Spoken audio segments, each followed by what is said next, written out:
প্রিয় দর্শক, অনেক অনেক শুভেচ্ছা স্বাগত জানাচ্ছি চ্যানেল আইতে। দেখছেন ইউসিবি টু দ্য পয়েন্ট, সাথে আছি আমি সামন্তা ইসলাম। দর্শক, গণ অভ্যুত্থানের দ্বিতীয় বর্ষপূর্তিতে যখন আমরা আশা করছি রাজনীতি হবে একটু স্থিতিশীল, ঠিক সেই অবস্থায় এনসিপির উপর সাভারে তাদের জুলাই পদযাত্রায় হামলা করা হয়েছে এবং এনসিপি দায়ী করছে সরকার এই হামলা করেছে। সেই সাথে চট্টগ্রামে বিক্ষোভ করে স্বরাষ্ট্রমন্ত্রীর পদত্যাগ চেয়েছেন এনসিপি। দলটি নেতারা অভিযোগ করছেন সরকার একদলীয় শাসনের পথে হাঁটছে এবং গণভোট এবং জুলাই সনদকে ছুঁড়ে ফেলে দিতে চাচ্ছে। অন্যদিকে বিএনপি বলছে বিএনপি জনগণের ভোটে ক্ষমতা এসেছে এবং তাদের নিশ্চয়ই জবাবদিহিতা রয়েছে। এই যে টানাপোড়েন সরকার এবং বিরোধী দলের, সেখানে আসল সত্য কোথায় লুকিয়ে আছে, কেমন আছে জনগণ, সেই নিয়ে আজকে আমরা কথা বলতে চাই টু দ্য পয়েন্টের আয়োজনে। আমাদের সেটে আজকে দুজন অতিথি আছেন মোহাম্মদ রাশেদ খান, বিএনপি নেতা, স্বাগত জানাচ্ছি আপনাকে, এবং আছেন আমাদের সাথে মনিরা শারমিন, যুগ্ম আহ্বায়ক এনসিপি। আপনাকেও স্বাগত জানাচ্ছি, অনেক ধন্যবাদ সময় দেওয়ার জন্য। মনিরা শারমিনকে দিয়ে শুরু করতে চাই। আপনাদের আরিফুল ইসলাম আদিব সরাসরি অভিযোগ করেছেন সরকার জুলাইয়ের শক্তিকে সহ্য করতে পারছে না, তাই রাজনৈতিক নিপীড়নের পথ বেছে নিচ্ছে। আপনারা কি আসলে এটা বিশ্বাস করেন কিনা যে জুলাইয়ের শক্তিকে নিপীড়িত করার জন্যই সরকারের পক্ষ থেকে এই হামলাটি করা হয়েছে? ধন্যবাদ। যারা দেখছেন তাদের শুভেচ্ছা, এবং আমার সহ আলোচক রাশেদ ভাই উপস্থিত আছেন, তাকে শুভেচ্ছা। প্রথমত বিষয়টা হচ্ছে যে এই বক্তব্যটি আসলে যেই সময় এসছে এবং আরও যারা বক্তব্য দিয়েছেন একটা রাজনৈতিক সমাবেশে, এবং এই সমাবেশটি আমাদের একদম প্রথম দিন, সমাবেশের প্রথম দিন এই হামলাটি হয়েছে সাভারে। তো যদি আমি বলি যে প্রেক্ষাপটটা চিন্তা করি, যে যখন আমাদের জাতীয় নাগরিক পার্টির আহ্বায়ক থেকে শুরু করে শীর্ষ যারা নেতৃত্ব, তারা তখন মঞ্চে দাঁড়ানো এবং আমাদের একজন নারী নেত্রী তিনি বক্তব্য দিচ্ছেন, সেই সময় সামনেই মঞ্চের একেবারে কাছে এরকম ককটেল বিস্ফোরণ হয় এবং তার আগে বিদ্যুৎ চলে যায়। তো এই বিষয়টিতে স্বাভাবিকভাবেই আমরা সরকারের প্রতি, সরকারের তো স্বাভাবিকভাবেই যেই সরকার নিরাপত্তা দেওয়ার কথা ছিল, এবং এখানে খুব গুরুত্বপূর্ণভাবে আরেকটা বিষয়, সেটা হচ্ছে যে এখানে অনেকেই বলবার চেষ্টা করছেন, এই 2 দিনে যা কথাবার্তা শুনছি সেটা হচ্ছে যে সরকার আসলে কী বা করতে পারতো, সরকার তো এখানে তো পুলিশ ছিল। এখন প্রত্যেকটা জায়গাতে যেটা হয় যে আমরা যখন এই সমাবেশগুলো করতে যাই, জুলাই পদযাত্রা তো আসলে একদিনের কোনো প্রোগ্রাম নয়, এটা একটা মাসব্যাপী একটা প্রোগ্রাম, এবং আমরা কিন্তু সেই ক্যালেন্ডারটি সংবাদ সম্মেলনের মাধ্যমে এটি বলে দিয়েছি। এবং আমরা যখন আসলে যেই জায়গায় যাই সেই স্থানে, সেখানে দেখা যায় যে সেখানকার যে স্থানীয় প্রশাসন আছে তাদের সাথে কিন্তু এক ধরনের কমিউনিকেশন আমাদের থাকে। আমরা ঠিক কোন জায়গা থেকে কোন জায়গায় পদযাত্রা করব এবং কোথায় আমরা সমাবেশটা করব, এই একটা কমিউনিকেশন আমাদের প্রশাসনের সাথে থাকে। সুতরাং এই ক্ষেত্রেও কিন্তু ব্যত্যয় হয়নি, সেদিনও কিন্তু সেই কমিউনিকেশনটা ছিল।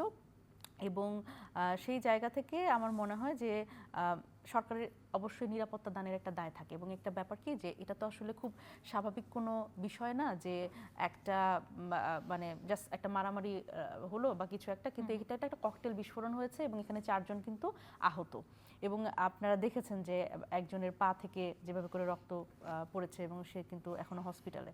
তো সেই জায়গা থেকে এখানে তো আসলে আরো বড় ধরনের ঘটনাও ঘটতে পারতো। তবে যেখানে আওয়ামী লীগ এবং যুবলীগের কর্মী ধরা পড়েছে সেখানে তো এটা সরকারের নিপীড়ন থাকছে না। অফকোর্স নট, কারণ এটা তো পরবর্তীতে এটা ধরা পড়েছে, হ্যাঁ বের হয়েছে পরে।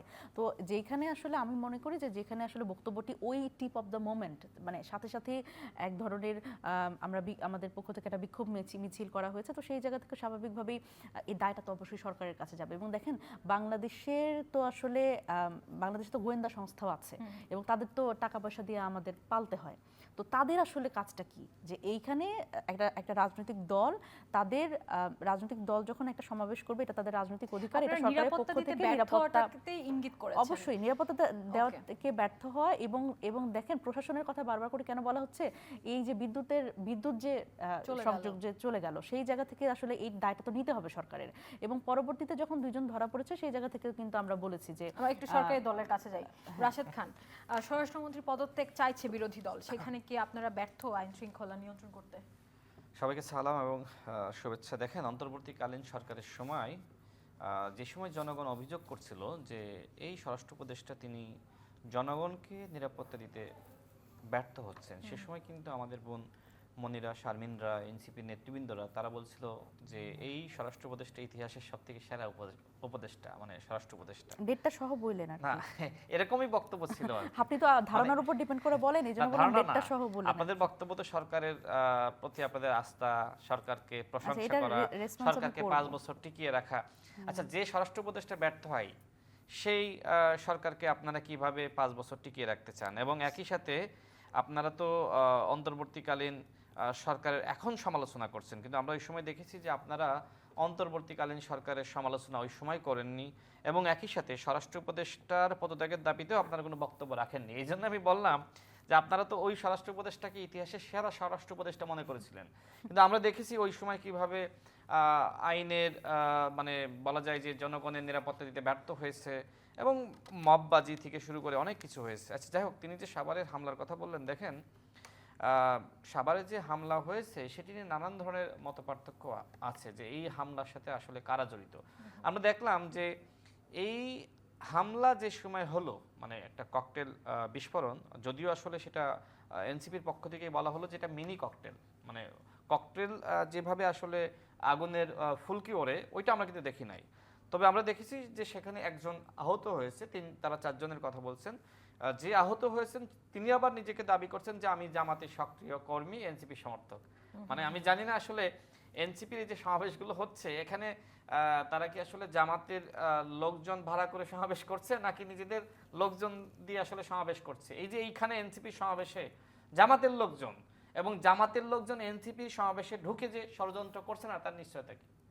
সেটা কি এড়িয়ে যাওয়া যায়? কারণ আমরা দেখেছি এই ঘটনার পরে শিবিরের সাবেক সভাপতি জাহিদুল ইসলাম তিনি ফেসবুকে মানে এই ঘটনাকে নানানভাবে তিনি রূপ দেওয়ার চেষ্টা করেছেন।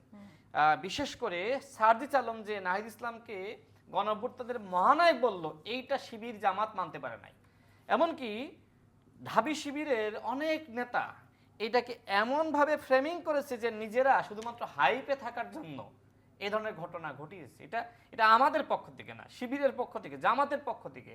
আমি অবাক হয়ে গিয়েছি, অতীতে প্রত্যেকটা ঘটনায় জামাতের পক্ষ থেকে তারা কিন্তু সাথে সাথে প্রতিবাদ লিপি দিয়েছে। এই ঘটনা একটু শেষ করি, এটা এই ঘটনায় তারা সকাল 10টার দিকে প্রতিবাদ লিপি দিয়েছে, কিন্তু কোনো বিক্ষোভ মিছিলের আহ্বান করে নাই, কিন্তু অতীতে দেখবেন রাতেই নেমে গেছে। দেখেন নাহিদ ইসলাম তো গণঅভ্যুত্থানের মুখপাত্র, তাই না? এবং যারা সেখানে ছিল সবার গণঅভ্যুত্থানে ভূমিকা আছে। তো এই গণঅভ্যুত্থানে যাদের ভূমিকা আছে সেই প্রধান নেতারা সেখানে তারা কিন্তু এক ধরনের আহত হয়েছে বলা যায়, বা তাদের সমাবেশে হামলা হয়েছে। এরপরেও 11 দলীয় জোট কিভাবে চুপচাপ থাকে? তার মানে কি? তার মানে 11 দলের পক্ষ থেকে তারা মনে করছে যে এনসিপি আমাদের জন্য থ্রেট, যেহেতু এই জোটের নেতা জামাত, তাই না, এবং জামাতের আমির এই জোটের প্রধান নেতা। তারা এখন এই যে এনসিপি যারা রয়েছে তারা তো সংসদে ভালো পারফর্ম করছে। আমার কাছে মনে হয় যে নিজেদের ভিতরে এখন আসলে দ্বন্দ্ব, ঘরের শত্রু ইনসিকিউরিটিতে পড়ে যাচ্ছে না, ঘরের শত্রু বিভীষণ। আচ্ছা, আমি যেটাতে আসতে চাই সেটি হচ্ছে যদি অন্য কেউ করে থাকে বা ষড়যন্ত্রমূলক হয়ে থাকে, সেখানে তো লীগের কর্মীদেরকে অলরেডি গ্রেফতার করা হয়েছে, তাহলে কি আপনাদের তদন্তেও ঘাটতি আছে? না, আমি সেই ব্যাখ্যাই যাচ্ছিলাম। এরপরে দেখেন যে ওই এলাকায় এনসিপির 2টা গ্রুপের মধ্যে ব্যাপক সংঘর্ষ হয়েছিল, অফিস পর্যন্ত ভেঙে ফেলিয়েছিল। এমনকি তারা একে অপরকে এতটাই ঘৃণা করা শুরু করে যে তারা একে অপরকে মিথ্যা মামলা দিয়ে জেল পর্যন্ত খাটিয়েছে। দেখেন সেই 2টা গ্রুপই কিন্তু ওই দিন উপস্থিত ছিল। এই জন্য মানুষের মনের মধ্যে নানান ধরনের প্রশ্ন। দেখেন আমি শুরুতে যেটি করেছিলাম যে এনসিপি যেহেতু যারা তরুণ নেতৃত্ব, গণঅভ্যুত্থান নেতৃত্ব, আলোচনা সমালোচনা মতপার্থক্য যাই থাকুক না কেন, এই ধরনের হামলা তো এটা তো গ্রহণযোগ্য না। কিন্তু দেখবেন যে এই হামলার পরে তারা অগ্রহণযোগ্য বক্তব্য দিয়েছে। তারা স্বরাষ্ট্রমন্ত্রীর পদত্যাগ দাবি করেছে। তারা বলেছে যে প্রশাসনের সহযোগিতা ছাড়া এই ধরনের হামলা হতে পারে না। আচ্ছা, আমার প্রশ্ন হলো যে আপনাদের সেখানে সমাবেশ ছিল কয়টায়? সন্ধ্যা 6টায়। আপনারা গিয়েছেন 9:30টায়, কেন? দেখেন ঢাকা জেলার যিনি এসপি তার বক্তব্য খেয়াল করবেন, তিনি বলেছেন যে যেখান থেকে আমাদের তাদের নিরাপত্তা দেওয়ার কথা না, তারপরে আমরা এগিয়ে গিয়েছি, তাদেরকে প্রটোকল দিয়ে নিয়ে এসেছি। মানে আমার প্রশ্ন হলো যে পুলিশ তো মানুষ নাকি? যে পুলিশ আপনি যেহেতু 6টায় প্রোগ্রাম করবেন, তিনি আপনাকে মোটামুটি 3টা থেকে প্রিপারেশন নিয়েছে, আপনাকে রিসিভ করবে, আপনাকে নিয়ে যাবে এবং নানান নিরাপত্তা দিবে। কিন্তু আপনি কি করেছেন? তারা দাঁড়িয়ে থাকতে থাকতে তো ক্লান্ত হয়ে গেছে। আর আপনার তো দায়িত্ব ছিল যে পুলিশকে অবহিত করা যে আমরা আসলে আজকে প্রোগ্রামটা করতে পারতেছি না।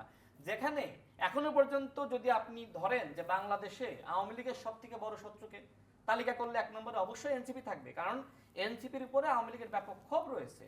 তো সেই আওয়ামী লীগের লোকজন তো সুযোগ খুঁজবেই।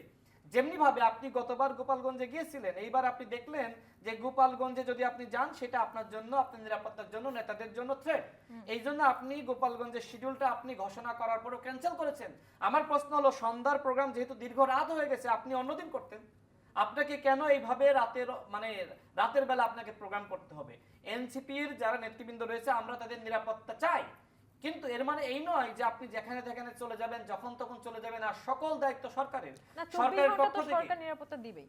না, সরকার তো নিরাপত্তা দিয়েছে, সরকার নিরাপত্তা দিয়েছে, কিন্তু আওয়ামী লীগের যারা আছে, আওয়ামী লীগ তো ছোট দল না, তারা তো ফাঁক ফোকর সুযোগ খুঁজবে। সেই সুযোগটা আপনি কেন দিবেন? এই জন্য আমরা বলছি যে আপনি নিয়মটা মানেন, রাষ্ট্রের নিয়মটা যদি আপনি Okay, মানেন, আমরা আবার একটু সেক্ষেত্রে মনিরা যদি শারমিনের কাছে সরকারের যাই। কোনো গাফিলতি থাকে সরকারকে আপনি দায়ী করবেন, আমরা দায়ী করব, কিন্তু আপনারা তো নিজেদের নিরাপত্তা নিজেরা নিশ্চিত করতে পারেন জি, না। মনিরা আরেকটা জিনিস শারমিন। বলে শেষ করে আপা, দেখেন এই প্রোগ্রামটা যে সময় শুরু হয়েছে নিশ্চয়ই আপনি খেয়াল করেছেন যে এনসিপি দুইটা গ্রুপের মধ্যে হট্টগোল, এবং সার্জিস আলম নিজে সরি পর্যন্ত বলেছে। তার মানে কি, এই ঘটনা নিয়ে নানান ধরনের ফ্রেমিং কেন হচ্ছে? কারণ এনসিপি নিজেদের মধ্যে দুর্বলতা। এক হলো দুই গ্রুপের মধ্যে সংঘর্ষ অতীতে হয়েছে, এবং ওই প্রোগ্রামের দিনও কিন্তু ওই দুই গ্রুপের মধ্যে বসা নিয়ে নানান সম্মান অসম্মান নিয়ে সেখানেও কিন্তু এক ধরনের বাক বিতণ্ডা হয়েছে। সুতরাং এই সন্দেহগুলো কিন্তু এড়িয়ে যাওয়া যাচ্ছে না। তারপরে আমরা মনে করি এনসিপির নিরাপত্তা দরকার, তাদের নিজেদের নিরাপত্তার ব্যাপারে আরো বেশি সচেতন হতে হবে। একদম। মনিরা শারমিন, আপনাদের সেমিনারে জামায়াতে ইসলামী কর্মী কি করছিল এবং আপনারা কি ভাগ হয়ে যাচ্ছেন কিনা বিভিন্ন দলে? দেখেন, প্রথমত আমাদের সমাবেশে যদি বিএনপির কোনো কর্মী আসে বা জামাতের কোনো কর্মী আসে, এটাকে আমরা নিষেধ করব? খুব স্বাভাবিক না? একটা সমাবেশ, এটা ওপেন সমাবেশ, নাহিদ ইসলামকে দেখতে অনেক মানুষ আসেন। মানে এইটা যখন আমরা আসলে জুলাই পদযাত্রা করি, আপনি বিশ্বাস করবেন না, যারা আসলে রিপোর্টাররা আমাদের সাথে থাকেন আপনাদের চ্যানেল থেকে শুরু করে অন্যান্য চ্যানেলে, ওনারা বলতে পারবেন যে জাস্ট একটা মানে অরাজনৈতিক ব্যক্তি থেকে শুরু করে বিভিন্ন দলের মানুষজন আসলে দেখতে আসে যে গণ অভ্যুত্থানের নেতারা তারা এসছে তাদের এলাকায়, এরকম আসে। তো এখানে আসলে এটা খুবই অদ্ভুত ব্যাপার যে এটা কেন আসলো, এটার প্রশ্নের উত্তর আসলে আমার কাছে নাই। এবং আরেকটা ব্যাপার দেখেন, ভাগ হয়ে যাওয়ার বলতে জামায়াত ইসলাম এটা আলাদা দল, এনসিপি এটা আলাদা দল, তাদের একটা বিশেষ কারণে তাদের একটা নির্বাচনী জোট ছিল এবং সেটা সংস্কারকে কেন্দ্র করে এখনও কিন্তু সেই ক্যাম্পেইনটা আমরা চালাচ্ছি। বিভাগীয় সমাবেশগুলো হচ্ছে 11 দলীয় জোটের। কিন্তু এছাড়া এনসিপির রাজনীতি তো আসলে এনসিপি করবে, জুলাই পদযাত্রা তো এনসিপির একটা প্রোগ্রাম, সুতরাং এইখানে তো আসলে ভাগ হয়ে যাওয়ার কিছু নাই, বরং এটা একটা স্বতন্ত্র প্রোগ্রাম। এখানে জামায়াতের মতো জুলাইটাকে কিভাবে করে উদযাপন করবে সেটা তাদের ব্যাপার। এখন বিষয়টা হচ্ছে যে এখানে আসলে কোনো লোক দেওয়ার কোনো প্রসঙ্গ নাই। এখন দেখেন, মানে বিষয়টা হচ্ছে ভাই যেভাবে করে বললেন, ব্যাপারটা আমার কাছে এরকম লাগলো যে ধরেন আমার ঘরে চুরি হয়েছে, এখন আমি যখন বলছি যে চোরটা ধরেন, তখন আপনারা বলছেন যে মানে চোর ধরার দরকার নাই, মানে পুলিশকে আমরা মানে চোর ধরার জন্য বলতে পারবো না। আপনি আমাকে বলতেছেন যে আপনার দরজা তো কাঠের, আপনি লোহার দরজা বানান, আপনার লোহার দরজা নাই কেন, আপনার নিরাপত্তা আপনি করবেন, আপনি কাঠের দরজা বানাইছেন কেন? এখন ব্যাপারটা যদি এইভাবে করে বলেন তাহলে আমার মনে হয় যে এটা দায়িত্বশীল হয় না আর কি। এটা বিএনপির পক্ষ থেকে, ভাই তো বিএনপি প্রতিনিধিত্ব করছেন, আমি মনে করি ভাই দায়িত্বশীল, তো একটু কথা বলার ক্ষেত্রে দায়িত্বশীলভাবে বলা উচিত। এবং দেখেন ভাই কি মানে ভাইয়ের কথায় আমি খুবই অবাক হই, ভাই তো একটা ষড়যন্ত্র তত্ত্ব হাজির করেন। যেখানেই আমি শুনি ভাইয়ের কথা, কোনো রেফারেন্স নাই, কোনো তথ্য নাই, খালি ষড়যন্ত্র তত্ত্ব। কীরকম উনি বলছেন যে এই যেই ঘটনাটা ঘটেছে এটা হচ্ছে অন্তঃকন্দল, কিন্তু দেখেন ভাই তো সরকারি দল, ভাই তো এখন দেখেন না আপনি বলেছেন, আপনার অনেকগুলো ব্যাখ্যা আমি আসছি, হতে পারে বলেছেন, এটাই তো বললাম যে ষড়যন্ত্র তত্ত্ব। দেখেন এখন দায়িত্বশীল একটা জায়গা থেকে যখন আসলে তদন্ত সাপেক্ষ একটা জায়গা, এবং এখানে অলরেডি 2 জন ধরা পড়েছে, সেখানে যদি আসলে এই ধরনের কথা বলেন তাহলে কিন্তু ব্যাপারটা হচ্ছে কি যে বাংলাদেশের আইন শৃঙ্খলা এবং তদন্ত যে ব্যবস্থা যারা আছে তারা বলবে সরকারি দলের লোকজনেরই তো এটার উপরে কোনো ভরসা নাই, তাহলে আমরা আর কি করব? তো এই জায়গা থেকে আমার মনে হয় কথাবার্তা একটু বুঝে শুনে বললে ভালো হয়। আরেকটা ব্যাপার যে দেখেন, বাংলাদেশের নাগরিক হিসেবে এবং যে কোনো রাজনৈতিক দল সভা সমাবেশ করার ক্ষেত্রে সরকার তার নিরাপত্তা নিশ্চিত করবে, এটা হচ্ছে this is as simple as that. জনাব তারেক রহমান নির্বাচনী জনসভা করেছেন না বিভিন্ন জায়গায়, মধ্যরাতে গিয়ে উনি উপস্থিত হয়েছেন, তাহলে জনাব তারেক রহমানকে আসলে যদি মধ্যরাতে আপনারা মানে প্রোটোকল দিতে পারেন এবং পুলিশের যদি তখন মানুষ হওয়ার ক্ষেত্রে কোনো অসুবিধা না থাকে, তাদের যখন যদি টায়ার্ডনেস না থাকে, তাহলে এই সময় আসলে আমাদের জনসভাগুলোতে আসলে বিরোধী দল হলেই যে আমাদের আসলে নিজের নিরাপত্তা নিজে দিতে হবে, ব্যাপারটা আমি এরকম মনে করি না। এবং দেখেন গোপালগঞ্জের কথা ভাই বললেন, প্রথমত গোপালগঞ্জ আলাদা, বাংলাদেশের থেকে বিচ্ছিন্ন আমরা মনে করি না, এটা গতবারও মনে করি না, এবারও আমরা মনে করি না। বিষয়টা হচ্ছে এবারে আমাদের এই যে সভাগুলো হচ্ছে এটা হলো অনেক বেশি ডিসেন্ট্রালাইজড করেছি আমরা, কারণ স্বাভাবিকভাবে এর আগে আমরা জেলা পর্যায়ে আমাদের পদযাত্রা করেছি, কিন্তু এবার যেটা করেছি আমরা উপজেলা পর্যায়ে, কারণ উপজেলায় আমরা কিছু কিছু জায়গায় 100টা উপজেলায় আমরা আমাদের প্রার্থী দিয়েছি বলতে সমর্থন দিয়েছি স্থানীয় সরকার নির্বাচনের জন্য। সুতরাং সেটার মধ্যে গোপালগঞ্জ ছিল না, এবং গোপালগঞ্জে কিন্তু আপনাদের জ্ঞাতার্থে বলে রাখি, আপনারা জেনে খুশি হবেন, আমাদের 3 জন স্থানীয় সরকার নির্বাচনের জন্য এনসিপির সমর্থিত প্রার্থী কিন্তু নির্বাচন করবেন, তার মধ্যে একজন নারী আছেন। তো সেটা আমরা এই পরবর্তী যে 61টি উপজেলা আমরা যে ঘোষণা করব তার মধ্যে ওটা থাকবে, এবং অবশ্যই পরবর্তীতে আমরা গোপালগঞ্জ যাব। এটা নিয়ে আমার মনে হয় যে রাশেদ ভাইয়ের এত চিন্তা না করলেও হবে, ইনশাল্লাহ আমরা যাব। এবং আমরা মনে করি যে গোপালগঞ্জে শুধু না, বাংলাদেশের যে কোনো জায়গায় আসলে আমাদের সভা সমাবেশের ক্ষেত্রে নিরাপত্তা দেওয়া প্রয়োজন, সেটা অবশ্যই সরকারের দায়িত্ব, এবং এই দায়টা অবশ্যই সরকারের দিকে যাবে। আপনাদের নাহিদ ইসলাম অভিযোগ করেছেন সরকার একদলীয় শাসন কায়েম করতে চাচ্ছে। সরকার যদি একদলীয় শাসন কায়েম করতে চাইতো তাহলে কি আপনারা পুরো দেশ জুড়ে জুলাই পদযাত্রাটা কন্টিনিউ করতে পারতেন বা সুযোগ পেতেন? একদলীয় ব্যবস্থা কায়েম করার কথা তো নানান দিক থেকে বলেছে, নানানভাবে বলেছে, ওনার পুরো বক্তব্যটা এটার প্রমাণ। সেটা হচ্ছে যে আপনি দেখবেন যে উনি সংসদে কথা বলা নিয়ে কথা বলেছে, উনি সংসদে কম সময় দেওয়া নিয়ে কথা বলেছে, উনি বলেছেন যে এই যে বিচারের কথা এবং সংস্কারের ব্যাপারে, সংস্কারে দেখা গেছে যে সরকার যেরকম করে বলছে, সরকার যতটুকু স্পেস দিচ্ছে ততটুকুর বাইরে কিন্তু বিরোধী দলের যাওয়ার সুযোগ নাই। এবং দেখা গেছে যে সংস্কার নিয়ে যখন আসলে কথা বলার কথা, তখন দেখবেন যে সেইটা গুরুত্বপূর্ণ না, এভাবে করে থামিয়ে দেওয়া, এবং এই যে তারা জুলাই সনদ অক্ষরে অক্ষরে পালন করবে, তাদের যে ন্যারেটিভ সেইভাবে করে আগাচ্ছে। এখন বিরোধী দল আসলে এখানে সক্রিয়ভাবে তাদের মতামতটা দিতে পারছে না, এবং এই ক্ষেত্রেই বলেছে যে একদলীয় ব্যবস্থা কায়েম করা। কারণ গণঅভ্যুত্থান পরবর্তী সময় আমরা মনে করি যে বিরোধী দলের আসলে এই স্পেসটা থাকা দরকার, যে যে কোনো একটা জায়গায় সরকারকে চাপ প্রয়োগ করা। এখন সরকার ধরেন ওই সুযোগটাই দিচ্ছে না, সেখানে তো এক ধরনের আমরা রাশেদ খানের কাছে যাই। এখনো আসলে আমাদের 11 দলীয় জোট দাবি করে যাচ্ছে যে অন্তর্বর্তীকালীন সরকার নিরপেক্ষ ছিল না। যখন অন্তর্বর্তীকালীন সরকার আমল চলছিল তখন কিন্তু আবার বলা হয়েছিল যে এটি জামায়াতে ইসলামী বা এনসিপির সরকার। আমাদের জামায়াতের আমির শফিকুর রহমান বলেছেন নির্বাচনের মাধ্যমে নয়, ষড়যন্ত্র করে 11 দলকে হারানো হয়েছে। এখনো কেন আপনাদের বিরুদ্ধে এই অভিযোগ আসে যে আপনারা মেকানিজম করে ক্ষমতায় এসেছেন? আচ্ছা, আমি উত্তর দিব। তার আগে বলি, যেটা মনিরা শারমিন বলছিল, আপনিও প্রশ্ন করেছিলেন নাহিদ ইসলামের বক্তব্য। দেখেন, নাহিদ ইসলাম একটি বক্তব্য দিয়েছেন যে সংসদে কথা বলতে দেয় না, জনসভায় কথা বললে বোমা ককটেল নিক্ষেপ করে। এটা তার গতকালকের বক্তব্য। এবং মনিরা শারমিন যেটি বললেন যে আপনি যে প্রশ্ন করেছিলেন যে আপনাদের নেতারা যে বলল যে বিএনপির তাদেরও দায় আছে বা প্রশাসনের সহযোগিতা ছাড়া এই ঘটনা ঘটতে পারে না, আপনারা স্বরাষ্ট্রমন্ত্রীর পদত্যাগ চেয়েছিলেন। এরপরে তিনি কিন্তু বললেন যে ওই সময়কার মোমেন্টামে এই বক্তব্য। তাহলে গতকাল কি মোমেন্টাম হয়েছিল যে তিনি বিএনপিকে দোষারোপ করছেন? দেখেন, মাননীয় প্রধানমন্ত্রীর কাছ থেকে কি নাহিদ ইসলাম সময় চেয়ে নিয়েছিলেন না? সংসদে অধিবেশনে মাননীয় প্রধানমন্ত্রী কি তাকে অ্যালাউ করেছিলেন না?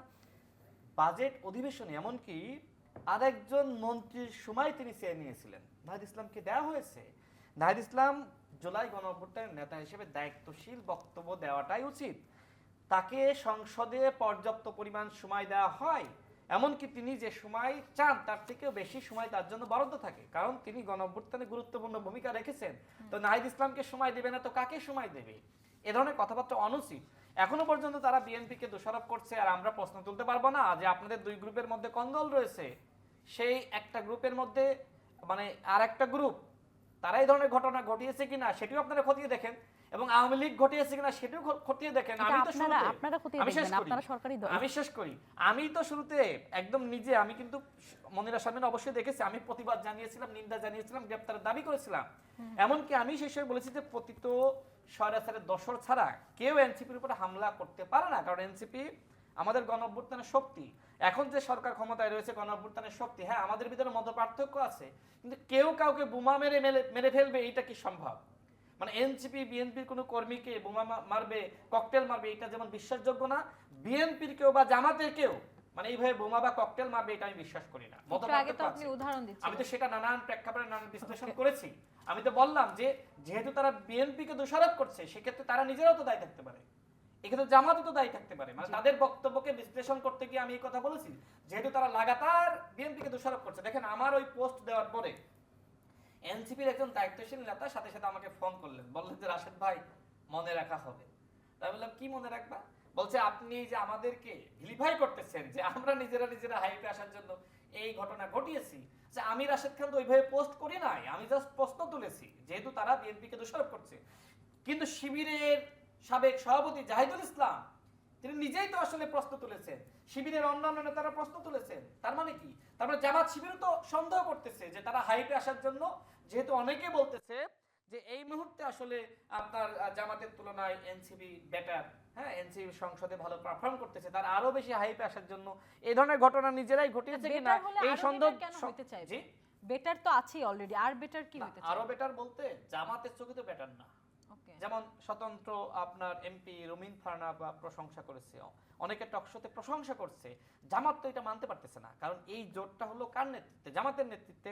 এখন যদি এনসিপি বড় হয়ে যায় জামাতের তুলনায়, সেক্ষেত্রে এনসিপি হবে প্রধান বিরোধী দল, যেটা আসিফ মাহমুদ বলেছে যে আমাদের আগামী নির্বাচনের টার্গেট হলো সরকারের না, আগামী Okay, নির্বাচনে ধন্যবাদ আমরা রাশেদ প্রধান খান। বিরোধী দল হবো। আচ্ছা, আমি এই বিষয়ে একটু শেষ করে দিই। দেখেন মনিরা আমরা শারমিন, আমাদের সময় শেষ। জি আমি 1 মিনিটে শেষ করব। জামাতের আমির আজকে যে কথা বলেছে যে অন্তর্বর্তীকালীন সরকার ষড়যন্ত্র করেছিল। দেখেন এই জামাতের পক্ষ থেকে, এনসিপির পক্ষ থেকে অন্তর্বর্তীকালীন সরকারকে 5 বছর ক্ষমতায় রাখার কথা বলা হয়েছিল। এমনকি যে সময় নির্বাচন চাওয়া হচ্ছিল তারা বলছিল সংস্কারের আগে কোনো নির্বাচন নয়। দেখেন বরং বিএনপির সাথে যারা যুগপৎ আন্দোলনে ছিল তাদের সাথে অন্তর্বর্তীকালীন সরকার চক্রান্ত করেছে গণভোট নিয়ে। 4টা প্রশ্ন 1টা উত্তর। এটা কি চক্রান্ত না, ষড়যন্ত্র না? জুলাই জাতীয় সনদ যেটাতে জামাত পর্যন্ত স্বাক্ষর করেছে, আপনি কি করলেন? জুলাই জাতীয় বাস্তবায়ন সনদ যে সময় দিলেন আপনি এই স্বাক্ষর মানে এই নোট অফ ডিসেন্ট আপনি সরিয়ে দিলেন।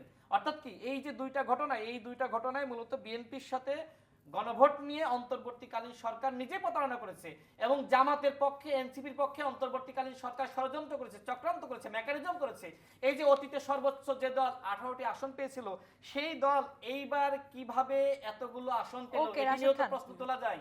ধন্যবাদ আপনাকে। মনিরা শারমিন, জামায়াতের সাথে কি তাহলে এনসিপি সম্পর্কে টানাপোড়েন এখন চলছে? ছোট্ট করে শুনবো। না, টানাপোড়েনের কিছু নাই। দেখেন মানে প্রত্যেকটি রাজনৈতিক দল তো আসলে জোট হয় কিছু কিছু বিষয়কে সামনে রেখে। তো নির্বাচনটা একটা খুব গুরুত্বপূর্ণ জায়গা ছিল এবং সংস্কার একটা গুরুত্বপূর্ণ জায়গা। এবং দেখেন স্থানীয় সরকার নির্বাচনে আমরা অলরেডি ঘোষণা দিয়েছি আমরা এককভাবে নির্বাচন করব এবং স্বাভাবিকভাবে একটা দলের সাথে আরেকটা দলের তো জোট, এটা তো অনন্তকালের কোনো জোট না। এটা থেকে তো আমরা অবভিয়াসলি চাইবো বের হতে এবং প্রত্যেকেরই আলাদা এজেন্ডা আছে, সেটা নিয়ে মানে কাজ করা হবে। তবে আমি একটু এখানে ভাইয়ের রেসপন্সে বলতে চাই যে দেখেন অন্তর্বর্তীকালীন সরকারকে সবসময় বলা হয় যে এনসিপি জামাতের সাথে তাদের বেশি ভালো সম্পর্ক, সুসম্পর্ক এবং তাদের হয়ে কাজ করেছে। কিন্তু অথচ আমরা যেটা দেখলাম, মানে আমি ব্যক্তিগতভাবে যেটা বলি একদম নিরপেক্ষভাবে, সেটা হচ্ছে যে অন্তর্বর্তীকালীন সরকার ছিল সর্বদলীয়। কিন্তু তারপরেও যদি আমি বলি যে তারপরে কোন দিকে একটু বেশি ঝুঁকেছিল, আমার মনে হয় সেটা বিএনপি, এবং সেই ফলটা কিন্তু বিএনপি পেয়েছে। সেটা হচ্ছে বিএনপির যারা এমপিরা তারাই বলছেন যে লন্ডনে গিয়ে ট্রফি দিয়ে এসেছে ডক্টর ইউনূস এবং নির্বাচনের দিন তারিখ ঠিক করে এসেছে। এবং আমরা দেখলাম যে নির্বাচনের পরে দেখলাম যে সেই অন্তর্বর্তীকালীন সরকারেরই অ্যাটর্নি জেনারেল পরে আইনমন্ত্রী হয়েছে এবং সেই পররাষ্ট্র যে অ্যাডভাইজার ছিলেন তিনি আবার পররাষ্ট্রমন্ত্রী হয়েছে। এনসিপির কেউ নেতা হয় নাই এবং এনসিপির কেউ, আসিফ মাহমুদ তো এনসিপিতেই আসবেন, এটা তো খুব স্বাভাবিক। কিন্তু এটা তো ছাত্র নেতৃত্ব না না না এখন তাইলে সর্বদলীয়, এই জন্যই সর্বদলীয়। রাশেদ ভাই, আপনি বারবার করে যদি বলেন যে এনসিপি এবং জামাতের প্রভাব বেশি, সবচেয়ে বেশি প্রভাব ছিল আসলে বিএনপি। স্বাভাবিকভাবে বিএনপি বড় দল। এখন বিষয়টা হচ্ছে যে অন্তর্বর্তীকালীন সরকারকে যখনই অ্যাড্রেস করা হয় তখনই জামাত এনসিপির কথা বলা হয়, কিন্তু ব্যাপারটা আসলে ভিন্ন। তো আমার মনে হয় যে ওই জায়গা থেকেও আসলে ব্যাপারটা বিচার করা প্রয়োজন। অনেক আমি ধন্যবাদ কি একটু বলতে আপনাকে। পারি? আমাদের সময় শেষ। আচ্ছা 1 মিনিটে শেষ করি। দেখেন 1 মিনিটের সময় নেই, আমরা আরেকদিন শুনবো। প্রিয় দর্শক, যারা ইউসিবি টু দ্য পয়েন্ট আমাদের সাথে এতক্ষণ ছিলেন, আপনাদেরকেও ধন্যবাদ জানাচ্ছি। এবং আমাদের আজকের বিষয় ছিল পদযাত্রায় বিস্ফোরণ, গণভোট এবং ক্ষমতার দ্বন্দ্ব। এখন যাই আসলে ঘটেছে, এমন বিস্ফোরণ বা মানুষের উপর কোনো ধরনের হামলাকে আমরা সমর্থন করি না। দেশ আসলে সেই দিকে এগিয়ে যাবে, হামলা মুক্ত এবং নিরাপদ হবে আমাদের জন্য, সেই প্রত্যাশায় শেষ করছি।